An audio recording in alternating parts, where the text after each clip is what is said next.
hadis rivoyat qiluvchilarning salohiyati va rivoyat qilish yo'llari. Diniy olimlar hadis anglag'uvchilarni hadisni ustiga olg'uvchi degan nomlar bilan ataydi. Bu odam hadis ustozidan hadis rivoyat qilish ruxsatini oladi. Ko'p sonli ulamolar go'dak bolalarning hadis anglasi bo'lganligiga qo'shiladi. Lekin ular balog'atga yetmaguncha hadisni boshqalarga so'zlab bersa bo'lmaydi deydi. Hadisni rivoyat qilish huquqiga erishuvchilar tuvandagi 4 shartni hozirlash kerak. 1. Musulmon bo'lish. 2. Balog'at yetgan bo'lish kerak. 3. Cho'ng va ba'zi yuz obro'yga daxl yetkazadigan kichik gunohlardan saqlangan, taqvodor deb qaralgan bo'lish. 4. Rivoyat qilmoqchi bo'lgan hadisni anglagandan tortib, esida ching saqlagan bo'lish. Hadis rivoyat qilganda rivoyat qilishning usullari tuvandagidek bo'ladi. 1. Ustoz hadisni yotib so'zlab bergan yoki kitobdan o'qib berganda ustozdan bevosita anglash. 2. Anglag'uvchi anglagan hadisni ustoziga o'qib bersa, ustoz uni tasdiqlaganda rivoyat qilishga bo'ladi. 3. Ustoz o'quvchilariga ma'lum bir hadisni rivoyat qilishga ruxsat berish. 4. Ustoz hadis to'plangan kitobini o'quvchisiga berish yoki havola qilish. 5. Ustoz o'z qalami orqali qoldirgan kitobi yoki boshqalarga buyurib yozdirgan kitob yoki hadisni o'quvchisiga berish orqali bo'ladi. Hadis rivoyat qiluvchilarning tarixi va ilmiy nufuzi. Hadis rivoyat qiluvchilarning tarixi va uning kim ekanligining aniq bo'lishi hadisshunoslik ilmidagi bir muhim taraf bo'lib, bu hadis rivoyat qiluvchining qachon, qayerda tug'ilgan, qayerda qanday ilm olgan, qaysi joylarga safar qilgan degandek taraflar hadislarning tushunchalari ishonchlik, to'g'ri hadis yoki ishonchsiz hadis ekanligini bekitishda nihoyat muhimdir. Rivoyat qiluvchining rivoyat qilish salohiyati bo'lmasa yoki uning tarixiga va hayotiga nazar solganda, uning hadisni haqiqiy rivoyat qilganligiga yoki qiladiganligiga shak paydo bo'lish ehtimoli bo'lsa, bu xil kishilar rivoyat qilgan hadislar ojiz hadis deb hisoblanadi. Hadislarning amaldan qoldirilishi to'g'risida Allah Taala Qur'onda ba'zi hukmlarni bir mezgil yo'lga qo'yib, ondan uni bir hikmatning sababidan amaldan qoldirib, uning o'rniga yangi hukmlarni yo'lga qo'ydi. Hadisda buningdek ahvollar bor. Tavandagi hadis buning misolidir. Payg'ambar alayhissalom mundaq deydi: "Sizlarni qabrini ziyorat qilishdan cheklagan edim. Endi uni ziyorat qilsanglar bo'ladi." Muslimdan. Hadislarning turlari.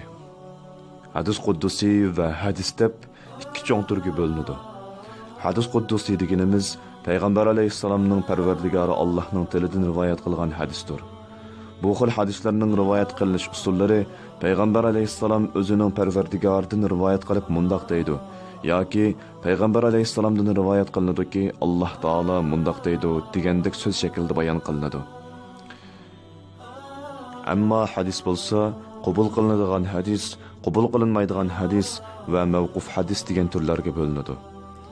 Qabul qilinadigan hadis bo'lsa, sahih deb qaralgan ma'lum bir hadisni bu hadisning eng dastlab rivoyat qiluvchisidan tortib, toki hadisni to'plagan va yoki hadisni rivoyat qiluvchi bo'lgan odamlarning hammasi rostchil, ishonchlik, odil va taqvodor bo'lish shartiga to'shqan kishilardan elingan hadisdir.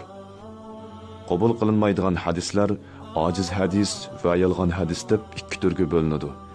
Ojiz hadis deganimiz yuqorida deyilgan sahih hadislarni hozirlashga tegishli shartlardan birari kam bo'lgan, ya'ni orliqdagi rivoyat qiluvchilardan birarining rostchil, ishonchlik bo'lishi, odilligi yoki taqvodorligiga va yoki asli tutib olish qobiliyatining nihoyat kuchli ekanligida shak bo'lgan hadislardir. Yolg'on hadis bo'lsa, din dushmanlarining dinimizga ziyonkashlik qilish uchun o'ydirib chiqargan hadislari va o'zi dindor bo'lgan odamlarning kishilarni biror yaxshi ishga rag'batlantirish uchun to'qib chiqqan hadislaridir. Bu hadislarni qat'iy qabul qilishga bo'lmaydi. Mavquf, ya'ni to'xtab qolgan hadislar deganimiz Payg'ambar alayhissalomning ismi tilga ilinmay, faqat sahobalardan rivoyat qilingan hadislardir. Agar uni hozirlagan shartlar to'g'ri hadislarning shartlariga to'shsa, bu hadislarga to'g'ri hadislarga qilingan muomala qilinadi. Ulamolar hadis kitoblarining ichida eng ishonchli hadis birlik kelgan hadis, ya'ni Buxoriy va Muslimdan rivoyat qilingan hadis. Uningdan qolsa Buxoriydan, uningdan qolsa Muslimdan rivoyat qilingan hadislardir deydi. Shundaqli islom dunyosida Imom Buxoriy va Imom Muslimning hadis kitobidan sirt Abu Davud, Tirmizi, Nasa'i va Ibn Majah qatorliq 6 kitobga 6 ishonchli hadis kitobi deb nom bergan.